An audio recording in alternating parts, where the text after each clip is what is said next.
Hi, I'm Oswald Situk. Today I'll be showing you how to create an Azure Virtual Machine and also connect to it in the portal. Azure Virtual Machine is a service provided by Microsoft Azure, and it lets you create and run virtual computers in the cloud. It's like having your own personal computer, except this time around it lives in the data center and runs 24/7, and you don't need to own the physical hardware yourself.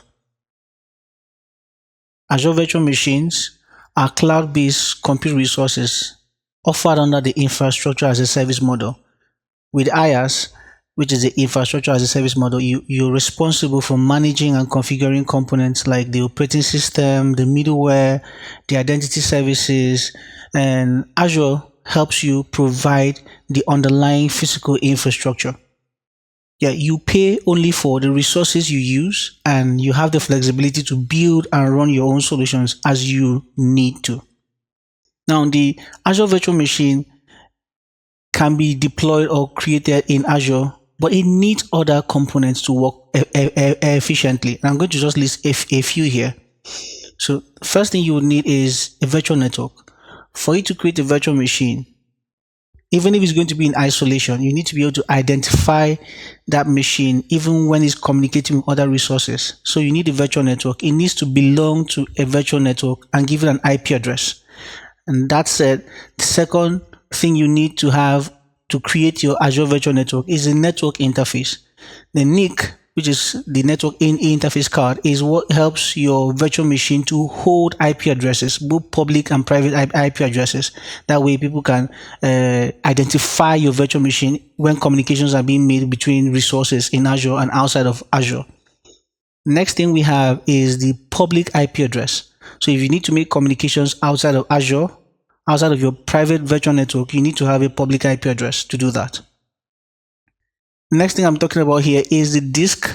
You need to have a disk that stores your data. So you need a disk for your virtual machine. And the last, not the least, is the network security group. So the network security group is what helps you filter traffic that comes into your network so that you ensure that you have isolation and segmentation, like a shield that keeps you from unwanted access. That's it. I'm going to jump into the portal and show you how this is done. So here we are in the portal, and I'm going to be creating two virtual machines. The first one, I will create it as the direct virtual machine resource, and the second one, I will combine other resources that I'm going to create. Those resources that I mentioned earlier, the network security group, the public IP, the disk, and the virtual network, I'll create them separately and then use it to create my virtual machine. So let's do that now.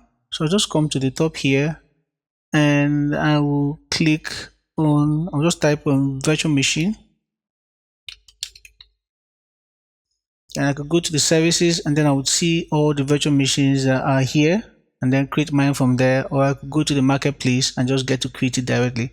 So if I click on virtual machines here, it will show me the virtual machines that I have available. And if I try that again, second time, if I go to the marketplace here, hold on please, let me do this. Yes, virtual machine right here, it will show me the compute service, and I'll just go ahead and just hit create. So it wouldn't show me the already existing virtual machines. It will just go to where I can create it. So this is what I mean. So here I have my subscription, and then I'm going to choose my resource group. I will choose the Oswald, and the name of the virtual machine, I'll just do this, OSVM. Then I have East US as my location. I could choose another location I prefer, but I want to use East US here. And availability zone.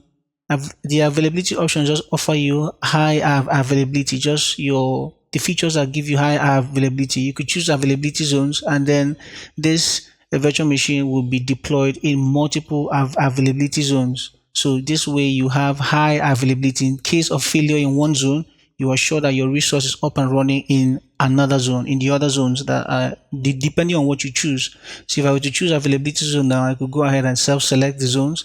Right now I have only one zone. I could go ahead and add multiple zones here, but that's not what I want to use right now. And then for virtual machine skill set, here you have the ability to automatically provision similar virtual machines that can run your workloads, and they are automatically distributed in your fault domains and on update domains for you to scale properly.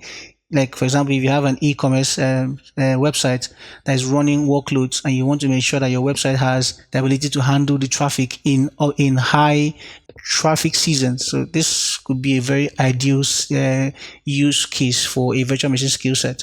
And then we have an availability set. This is for you to it automatically distributes your virtual machines that you create yourself and deploy yourself in update and fault domains. So it's in a singular data center, but this one works with zones, but this is just a singular data center. So it integrates the use of the fault domain and update domains to ensure that if something happens in one fault domain, you have a VM running in the alternate fault domain to ensure that you have high availability.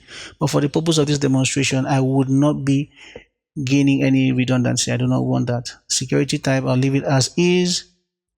Then for the image, you can go ahead and select whatever image you prefer, either Ubuntu, Linux, Windows 11, Windows 10. But for this case, I want to use Windows Server 2019 data center. And here we have the size. The size is like the SKU that is given for you to choose the compute capacity of your virtual machine, the memory of your virtual machine, and the IOPS. So if I were to click this now, you would see the options we have. So you see they have each of them has a naming system. So this tells you the family, the subfamily, and the features that these virtual machines have. Some of them are compute optimized, some of them are memory optimized, some of them are just GPU accelerated based on your use case. Some of them are just general purpose like you see here, and then each of them have their unique configuration. Each series has a unique configuration. Like this one has 2 virtual CPUs and 4 gig RAM. This one has a capacity of 4 data disk. The IOPS that's the input output operation speed, and this is 3750. And then you see the cost also at the end if you're running full time, and you have other series here. But for the purpose of this, I'll just use this one, select it, and then click on select.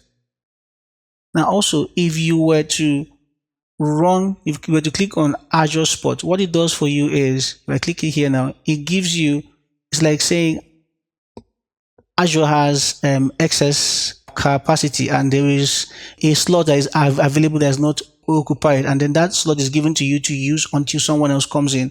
So you could use it at a discounted rate, and when someone that needs the resource comes in, or when they have a need for it, a demand for it, they will just you will relinquish the use of that slot capacity. So here you see the 2 options we have. Definitely they're going to evict you afterwards if someone else comes up for that capacity, or if there's a need for it. So if you choose capacity only, it says here your virtual machine will be evicted when Azure's excess capacity disappears. So when someone needs it, it's no more excess. There is a need for it, so they will have to remove that your workload from that slot. So they could just stop and deallocate, or they could go right out to delete based on what you choose. And the second option here is the price or capacity.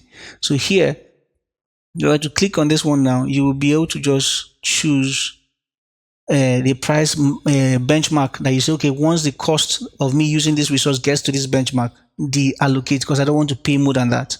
So that's another way you could do it. It's either or basis. So either the capacity disappears or your cost exceeds your max price. So that's one of the options you could use. But for this, I wouldn't be using spot. Now I'll just go ahead. So with this VM size, I'm not able to use hibernation. So if I choose a type that has the capacity to handle that, I'll be able to turn on hibernation. So here I'll just call this Oz VM. This is the username and password for this VM. And let me do this. And then put the same password to confirm. Good. So for the purpose of this demonstration, I will leave this port open, but it's not ideal for production purposes. So you can see here it says this will allow all IP addresses to access your virtual machine. This is only recommended for testing, and I'll just say stick to it, just testing. So I'm going to leave this as is. And then if you have your license, you could use Azure Server license here for the hybrid benefit. So you could use that here. You could bring your external license and use it here, and that will give you a discount. So I'm going to move forward to the next slide, next blade here. We have disk. Here we have the OS disk that we're going to be creating. This is the smallest. You can see different versions. Each of them has a different IOPS, that is the input output operation speed, operation per second basically. So this is where you make your choice, but I'm going to leave it as is. And then you have your OS disk type, and each of them has redundancy. So here we have locally redundant. So the stored data in this disk will be replicated 3 times in a singular data center. And in this other case, which is zone redundant storage, the data that you store in this disk will be replicated in 3 different zones in a singular region. So that's just how it works. And then I could go ahead and I'll use this, the premium SSD, and then I'll go ahead. Okay, let's stay like this. Delete the VM. Delete with VM. So if I'm deleting my VM, this disk will be going away. And here the key management. So Azure is strong on encrypting your data. So by default, your data is going to be encrypted, and using the platform managed key, you could go ahead and use custom managed key, but that will require you creating key vault and then generate your key and then run rotations and all of that. But I'll just stick to platform managed key for now. And then I'll go ahead, and if you want to have an additional disk to your virtual machine where you can store things inside, you can just quickly create one here, but I'll do that afterwards. I won't. There is a way for us to do the same thing afterwards, after creating the VM. So I will not do this here. I'll move forward to networking. So here in networking, I do not have any VNET. So I'm going to create one from here. I'm just going to click here and say new. So OZ VNET is going to do that for me. And it's asking me for subnet. I'm going to come here, and there's a default 24. So I have to confirm this. Okay, so I'm going to just create new myself so I can configure things myself. So I'm going to click this, OZ VNet, and let me use the IP address I prefer. So I'm going to use /24, that's 256 IP addresses, and I want to use 192.168.99.0/24. Okay, so I have 256 addresses, and I'm going to just create a subnet here. So say OS sub1. So I can just say 192.168.99.0, sorry, 0/25. That gives me 1. Then I can create the second one. Let's say OS sub2. Just give me 192.168.99.0, no, 128/25. So I split this IP address into 2. So each of them contains 228 IP addresses. That's not usable. That's the entire range, and then it will be some of them will be reserved, and then I can use a few. And I'm going to click on OK.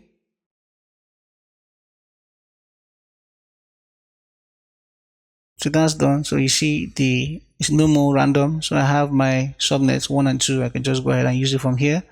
And in this case, I could just go ahead and use the public IP that you're creating for me, or I could just very well just say no, I don't want any, but I'm going to just keep it on. And for the NIC, I'll leave it at basic. This will just go ahead and create one for me. When I keep it at advanced, it will ask me to create one. So I'm just going to, if I click none, I won't be creating any NSGs. This is a network security group that handles filters traffic to your network. So if I click on basic now, it will just create a basic one for me. I'm going to be creating one afterwards, so I don't want to bother about that. So I will come here. Okay, these ports are open. Good. Delete public IP and NIC when VM is deleted. Yes, I want to do that, and then I'll leave everything else as is and move on to management. So I'm not going to focus so much on this area. Okay, here auto shutdown. So auto shutdown, I can set a schedule that makes sure my VM goes off when I'm not around, like just a time schedule. So by the time it's 7 p.m. my time zone, I could change the time zone to anything I prefer. So maybe you could say +1, West Africa, yeah, +1. So 7 p.m. my time, this VM is going to shut down automatically by itself, and I will be notified. So notification before shutdown, just in case you have something running and you did not want to turn it off again, so you could be notified to just make sure you make changes to that. So that can stay. And then I don't want to enable backup. I just want a few things here. Then we'll move forward to monitoring. I will leave everything here as is. Also move to advanced. Here you could install applications and extensions you need to use, and then applications you want to use with your VM. But I won't be focusing here too, so I'll move on to tags. As usual, I like to just put a tag on my resources, so at least the owner. So I have the Oswald, and then I can click on next here and let it check that my configuration is okay. And then validation will be passed or fails. So it's running final validation now. So validation has passed, and I can go ahead and hit create. It's warning me again, you have set RDP ports open to the internet. So then click on create. This might take some time. So that is done. I'll go ahead and check the deployment details. Click on this, and you can see each of those things that were created that we mentioned earlier. The network interface, the VM itself. You see the dev test lab schedules, the schedule to shut it down. And then we have the virtual network. We have the NSG, we have the public IP address, and all of them are just here. So I will go ahead and just show you how long it took to create just a few of them. The VM itself, you can see it took about 54 seconds for it to be created, and then other details about the entire deployment process. And you can go to, let me see, the virtual network itself. So it took about 8 seconds to create that. Let's look at the NSG. It took about 7 seconds. So you can go through all of that. So I'm going to click on go to resource, and then I will be redirected to the VM itself. So Oz VM. So now you can see my tag here. You can see the resource group it belongs to, status is running. So by default, once you provision or deploy a virtual machine in Azure, it is running. It won't be shut down. It is running. The location is east to west, and you can see my public IP address, and you see my private IP address. So it was given the 4.192.168.99.4. So the 5 IP addresses are reserved for Azure for the network ID, broadcast ID, and the DNS. So we have a 0, 1, 2, 3 reserved, and the last one is reserved. So one of them is used for the gateway, network gateway, the router. So I'm going to leave that as it is. And then you can see just a few things. You can see my virtual CPUs, 8 CPU cores. We have the RAM, and you can see the size. So you can just see an overview of everything here. On the left side here, you can just see the options we have. We have IAM. Here you can set controls for who has access to this VM. You can set controls and make sure no one can come to check out this VM if they're not supposed to. So you can do that. With activity log, you can see whatever happens on this VM and just go through like log, just see logins, how long it's been running, and all of those details will be shown to you here. So now it showed that it was created 3 minutes ago. So that's just, and it shows you who created it. So that's just how it is. And here I can come down to connect. Here in connect, you can see options to connect. Also in the overview tab, you can see connect up here. You can see start is already running. You can see restart. You can see stop. You can see capture. And here in capture, this is where you can save an image of, like you can create an image file, like an OS, operating system file based on how your VM is running. You can create a restore point also. You can delete, you can refresh, you can open in mobile. These are just options here. This is CLI and PowerShell. You just go ahead and click this to use it. So I'm going to come to connect. I'm going to focus on this in another video, so I don't want to stretch with that one. So if you want to click connect to this VM, you can click on this to connect. So if I hit connect now, so it will show me that I can connect using RDP. So if I come down here, I can just click on download the RD. I'll just download the RDP file and just keep it. If I come back to overview, like you have options to connect. You have Bastion here. Also, you have the options here. Connect with Bastion and connect via RDP. So I'm going to open the RDP file. Here, I'm just going to show details. Okay, clipboard is accepted. Don't ask me. Okay, good. I'm good with this. So I'll just hide this and click on connect. So here it speaks the public IP address. Using the public IP address to access this, because my computer, my host computer, is not part of the private network, so I can't even connect to it via the private network, except I'm using VPN. But in this case, I just want to have a direct connection, so I have to put the password. And remember me.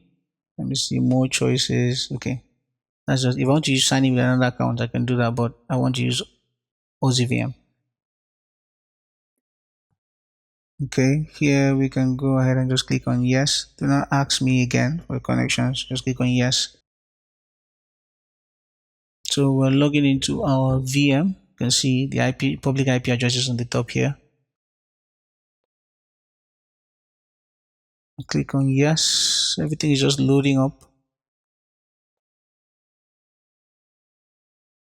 So here we have our server manager. We could go ahead, if we want to build a domain here, we could just go ahead and do that from here and add the roles and build whatever we want to build. Storage, iSCSI, storage pools. We can do all of that from here. Can do that from here. So I'm going to come here and I'm going to come back here, local server. You can see VM, my IP address, although all of this networking is handled in Azure. I can just handle it from Azure. You can see everything else. You can see the time zone protection that is available here for my internet. You just see the services running here. And then if I come back to dashboard, I could add role. If I want to add any role, say I wanted to run maybe, okay, just click on this, yes, select the server in the pool, yes. If I want to run my Active Directory domain services, I could just hit on this and then run this if I wanted to. So I could just do that. And if I want to use the web server, I could run the web server IaaS. That's for another video. So you could just run that there and then install this and get to use this VM. But I just want to show you how you can connect, create your VM and connect to your VM in Azure. So I'm going to go ahead and create another VM, but this time around we're going to build the little bits that we need to use to create the whole. So we're going to create another virtual network. We're going to create an NSG. We're going to create a PIP and the rest of them. So I'm going to minimize this guy here, and then we'll go back to home. Let's come to this other part. So I'm going to create. First of all, let's start with our virtual network. So I'll say let's create a virtual network. I'll just type virtual network. Okay, so we have a service here. So it shows us the one we have already. Create this time around. I just want to put them in separate resource groups. So I'll put this in World Cosido and proceed to call this VM World VM. And I'll keep this one in West US. West US 2 is fine. And then I'll move to the next bleed. Network security. So here you can encrypt traffic that is running in your VM, traffic running your network, sorry. So for your VM to be able to make use of this network encryption, it needs to have accelerated networking enabled. So I'm going to show you where to turn that on. And click on, I'll just turn this on for that purpose. You can access this via Bastion, and I'll show you that in another video, how to connect to your VM using Bastion. And then we have Azure Firewall. You can configure that. Azure DDoS, so you can configure that also.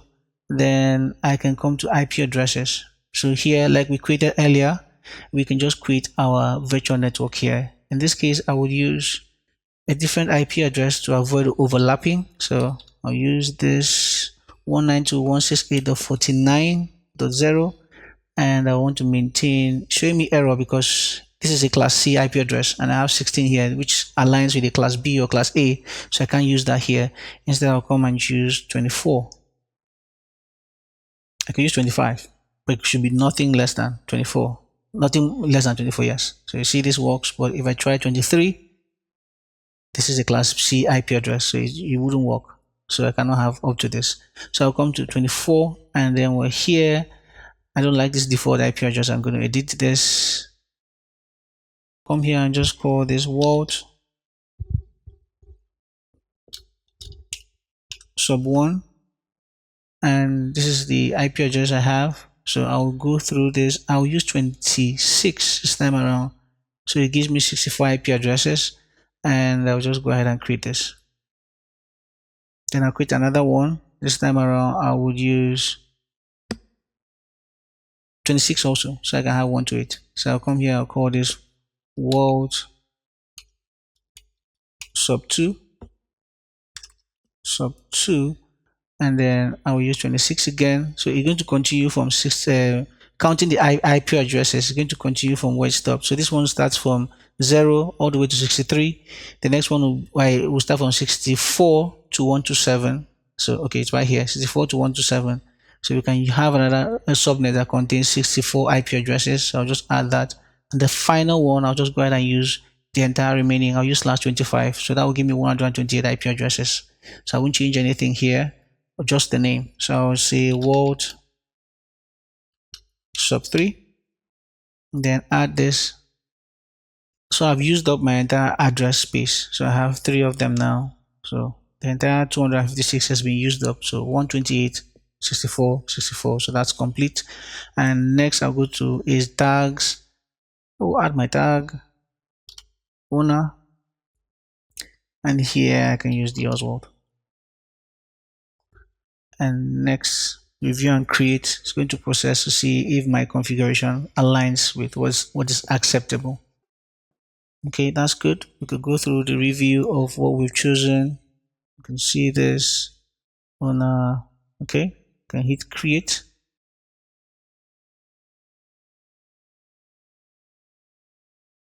So this virtual network has been created.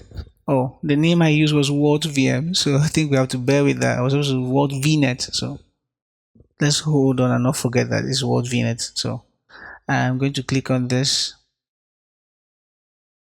and here in the virtual network, you can see we come to settings, see our address space here. You can see the range we have, and then we can come here and see our subnets, and we can see that we have, I told you we're going to take up 5. So 64 minus that 5 will give you this, and 128 minus 5 will give you this. So this 5 has been taken away. This was available for use. And we have Bastion here, we have firewall, we're setting up firewall, defender, many other things. So I'm going to move on to the next thing I'm going to create. I'm going to create a network security group. So I'll just type NSG. That brings up network security groups. And then I'll create.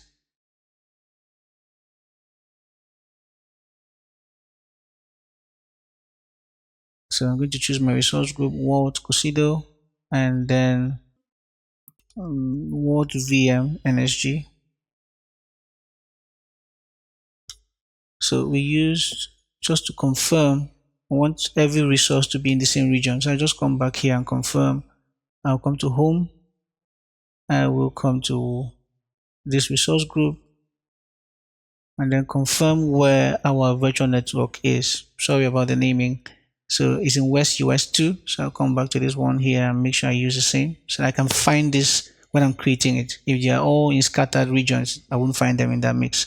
So I'll have to use West US 2 and go on to tags, just owner, okay, and then the Oswald, good. Then review and create. So that passed. I'm going to go ahead and click create here.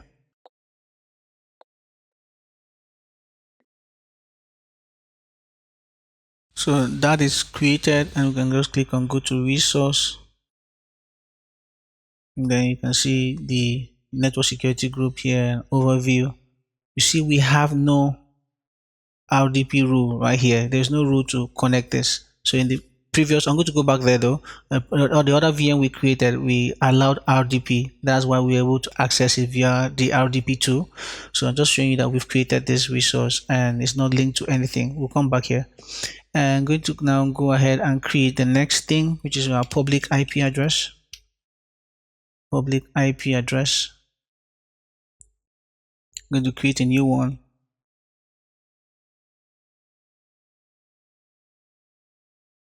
So World Cosido West US 2. Okay. Then I'll just call this World VM IP. I'll stick to IPv4 standard SKU, and it could be regional, it could be global. So regional is being managed, the IP address is being managed in a single Azure region. With the global, it spans across multiple regions, and both of them have global reach here. But with the global tier, you're able to use any CAS routing. But for the purpose of this demonstration, we're just going to use the regional. That serves. And I'll go back here. I think everything else I'll leave it as is here. Next. Now, this could inherit the DDoS protection we created with our virtual network. Although we did not create for this virtual network, we could choose to isolate and just have it just for this IP address. But we could disable it altogether. Maybe if we have our firewall, so we could just not bother about that. But I'll just leave it as it is and then move on to the next slide, sorry, and there's the tags. So I will go to this, the Oswald, and then next, review and create. Okay. So I will now go ahead and hit create because validation has passed. So while that's going on, I will just come here and the other tab, I'll create a disk here. So although when creating the VM, we're going to have a disk created for us for the operating system, but you can have a secondary disk for storage. So I'm going to create a disk here. I'll show you how we attach that. So here I will just click on create here, create new disk, and I'll choose my resource group World Cosido. Disk name, I'll call it World Disk 1, and choose West US 2.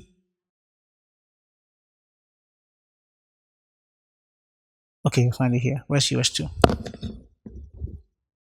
So I do not want any redundancy for this, and that's it. You can change the size of the disk if you so choose.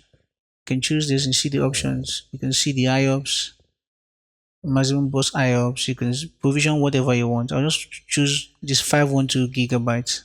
And then to tell you the custom size, the performance tier, that's 2300 IOPS, that's 150 megabytes per second. So click on OK.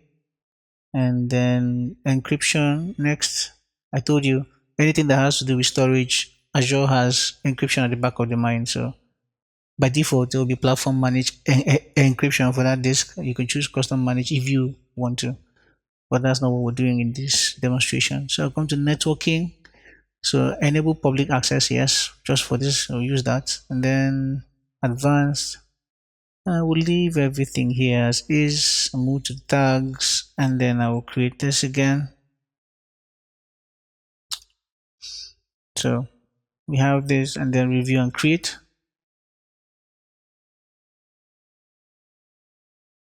Okay, that passed, and I'll hit create now. So while that is in process, I will just go back to our, okay, this one create, this, our public IP address was created. So I'll just come back to the home. I want us to access that first VM we created. So I'll come to the Oswald resource group and just show you a few things around. So in this VM, the OS VM, there are many things you could do here. If you come to networking, you can see your network settings here to show you your NIC, your attached NIC. You can attach a NIC or you can detach a NIC. That's if this VM is not running. Right now it is running, so I wouldn't be able to do that. So I'll just create another virtual NIC and show you that you can attach multiple NICs to one particular VM. So a NIC will, each NIC might have an IP address attached to it. So that IP address, like this VM now will have one IP address from one NIC and have another IP address from another NIC. That private IP are two private IP addresses. And if I had a public IP address attached to it also, it will still serve same purpose. So you can see the NSG that's attached to this NIC to control traffic, and then you can see the private IP address I was given. You can see the rule. So I talked about the NSG rule. So you see, because we allowed it when we're creating the virtual machine, it created a rule here that allows access. So this is port 3389, that's the RDP port, and then TCP protocol. So any traffic coming from anywhere to anywhere in this VM, allow it. And here we have the priority. So in these numbers now, the lowest number has precedence. So like 300 now has a higher hierarchy than 65,000. So the higher the number, the lower the precedence. The lower the number, the higher the precedence. So that's just it here. And then if you come to load balancing, you could configure that ASG. And if you come to settings, you could come to disk. So if you had a disk, we could attach a disk on this virtual machine. So we could just come here. You see, this is the disk that we have available already, and this is premium SSD that we created, and this is a secure storage encryption with platform managed key. It has read write. So if you want to create a new one, you can just create a new disk and attach it here, or attach existing disk if you have one. So the one I created is not in the same zone, so I'll just click on create and attach. So it gives me one here. I can just give the disk a name, OS disk 1. Let me use O1. Okay, so you see the max throughput. So if you want this to be 4 gigabytes, that's something you can do. If you want it to be 512, see the throughput increases, the max IOPS increases. You can change this to read write, and then if you add a custom managed key, you can do that. So I'll leave this here and click on apply.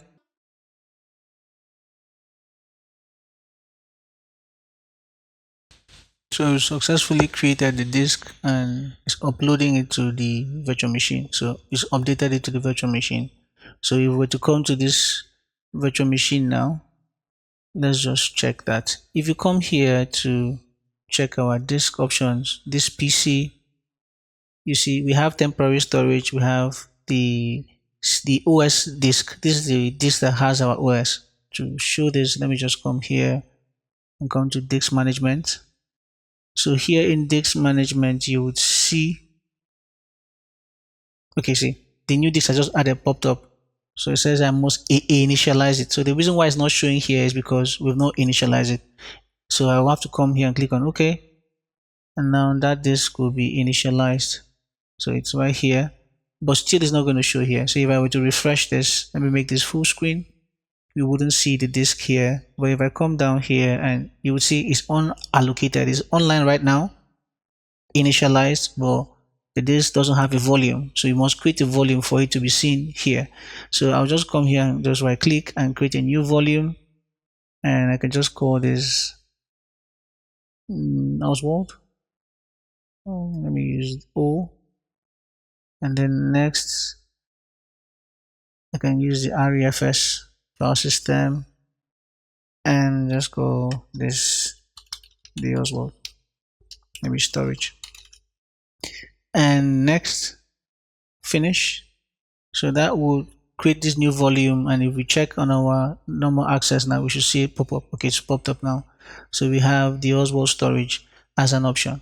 Now the thing is, when you provision a virtual machine and it's running, there's this disk that is attached to your OS disk, and it's just 64 gigabytes, and this is just temporary. So if you're doing anything here on this VM and you're still using the VM live in this session, you can save things here, but they are temporary, like the name implies, temporary storage. So if you come to store things here and maybe you stop or deallocate your virtual machine and come back here, you won't be able to find stuff anymore inside here. So I'll just come here and let me just do that. Okay, there's a warning here, data loss warning. I will do this preview pane. So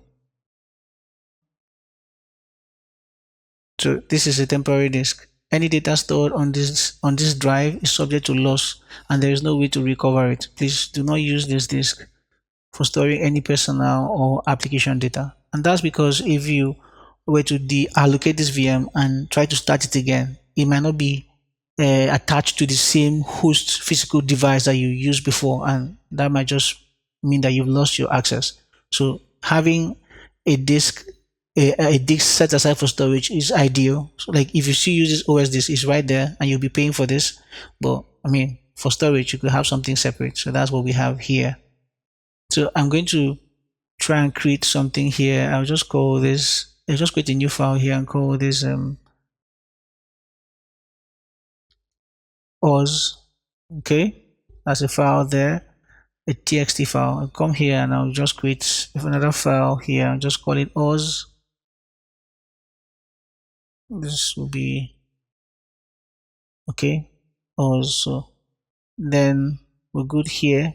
I'm going to deallocate this, stop and deallocate this VM and start it again. So let's see how that goes.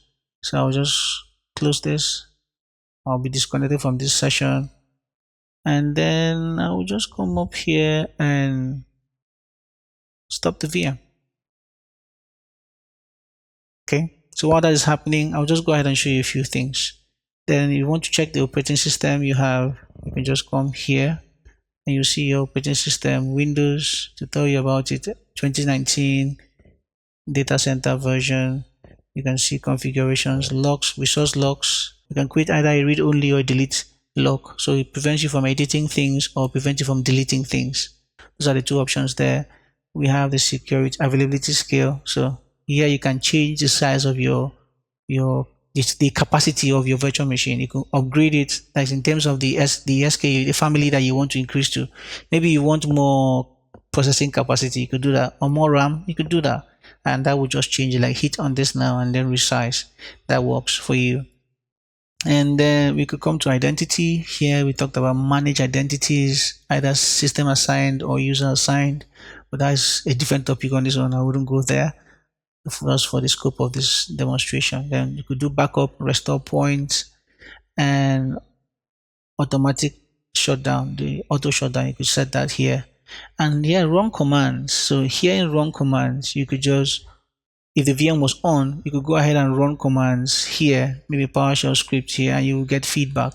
So we'll come back here and just look at this again. So you could just run a few commands here and see what happens. So before that happens, I'll come here to this other tab. I think we had our disk is ready. So let's try to create a VM with all of these resources that we have now. Okay, so I'll hit create. We have only 2 VMs now. Hit create new VM.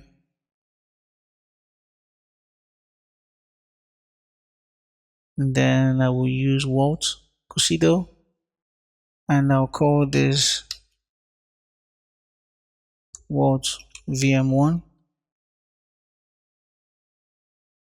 Okay, so I will just let everything else West US 2.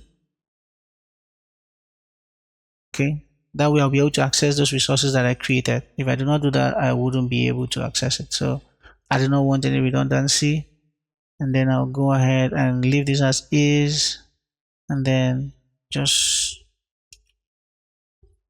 give it a name, VM1 here, and give it the password.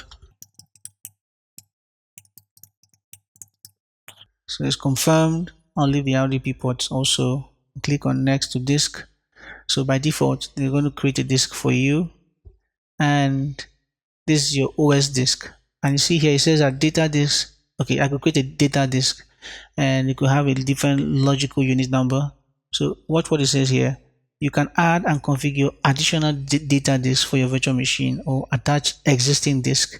This VM also comes with a temporary disk. So by default, it comes with a temporary disk. That's the 64 gigabytes that we saw earlier. So I already have one. I'm not going to create. I'm just going to attach. So since we're in the same region, I should be able to access that disk that I created. Okay, so here I'll hit on select an existing. So you see, this is a disk we created, Walt disk 1. So attach that. I want to give it read write access, and we can go to the next one, which is networking. We created a VM already, so it's already picked the VM that's available now in that region. This is West US 2. So we have a VM there, and we have our subnet. You can see all of them, 1, 2, 3. I can say I want to use the second one. And for public IP, You see, we have an IP in that region also, world VM IP. So now I'm just showing you how we're using the things we created. Firstly, we use the disk, we use the virtual network on our subnets, and then we use our public IP here. And then if I come to NIC, network security group, I could come down here to advanced and then choose the one we already created. So world VM NSG is right there.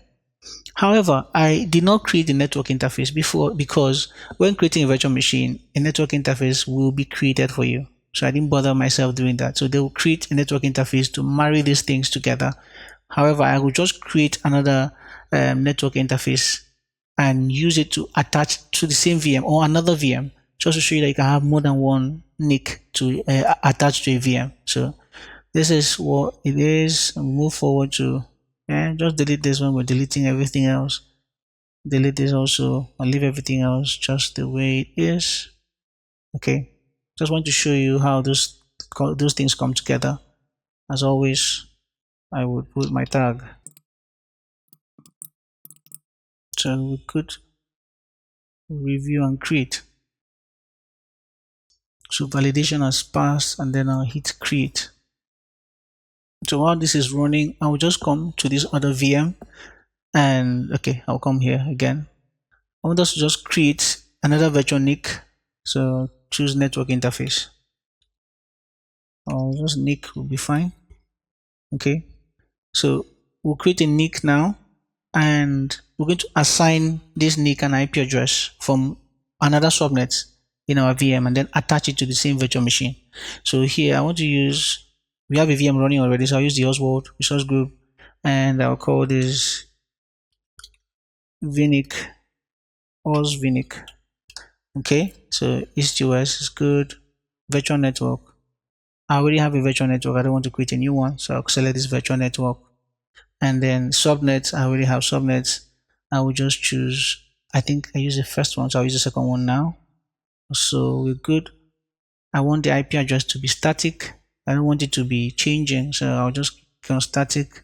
And then I'll just choose anything within this range. So you know that the first 4 is out of the list. So if I have 128, 129, 130, 131 are not in the mix. So 192.168.99.133, and then we can move to tags, and then owner. I think you should get already bored with me putting tags every single time, and it's just a habit that I don't want to let go of. So I'll click on this. Validation is in process, and then so I'm going to hit create right here. So that's happening. I'll come back here. So our VM has started. I could come to resource, this other VM, the second VM we created, the world VM 1. So here we have our VM running. You can see the public IP address.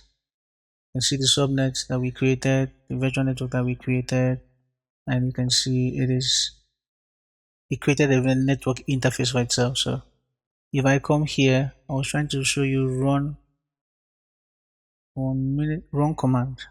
So you could just run scripts here. Okay, let's say run PowerShell script. Let's just try this one. So we could just let's say get service. So I'm trying to see what processes are running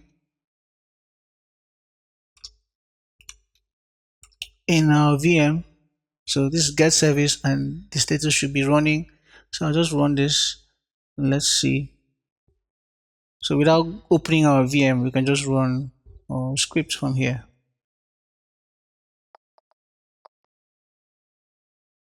So now you can see it's giving you the feedback. So this is the service, tells you what it is, font cache, Windows font cache service. So just shows you stuff that are running on that VM, remote desktop configuration, themes, like these are just things running, so you can just do that too. And I'm going to come down here. Say you forget let me close this. say you forget the password to your VM, you can come here and just change this. You can use boot diagnostics to all of those are just available to you. So if you can click here, if you have forgotten your password, you can just change it here.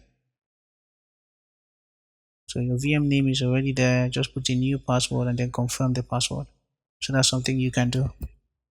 So I'm going to leave this now and come back here.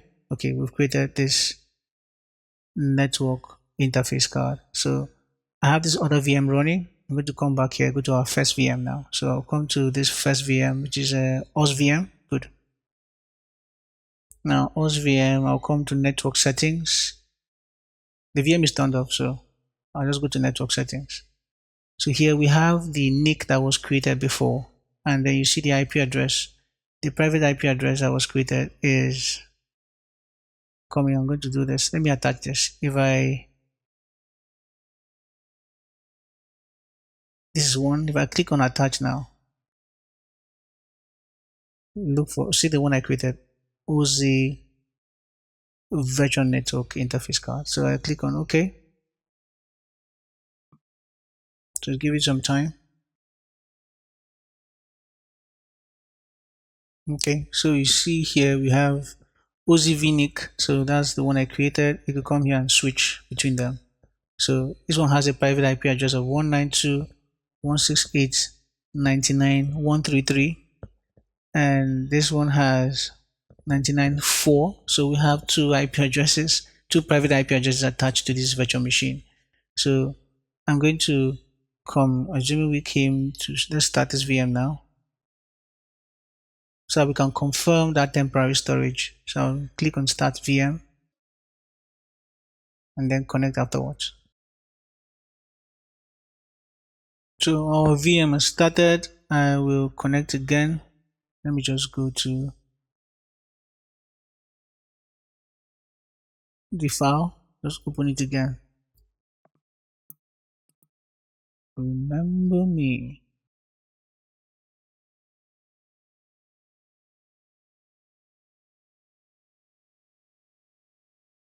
Okay, so here I will just run my PowerShell.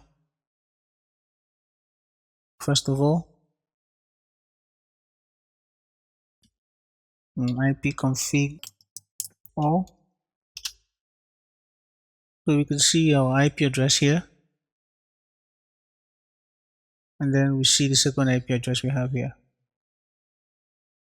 So these are two different Ethernet cables. So we're good to hit this, and we'll leave this here and come back to this place.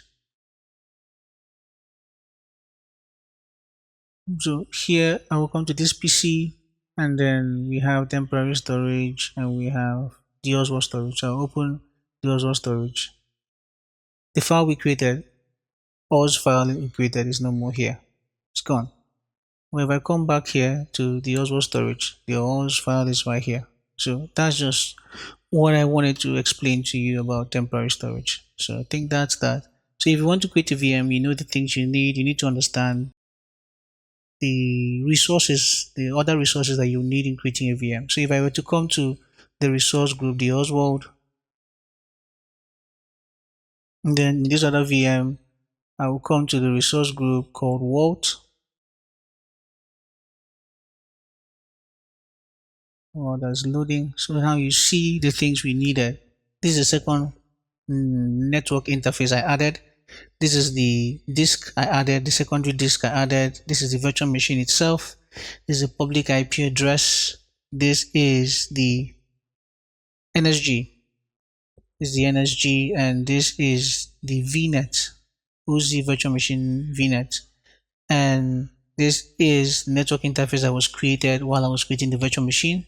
And this is the OS disk that was created while I was creating the virtual machine. So they're all in the same location. And if I come to this other one, you would see the same thing. So they're all in West US 2, and they're all resources. See the ones I created, the name looks different, so you just know. These two were not created by me, but you know what I mean by that.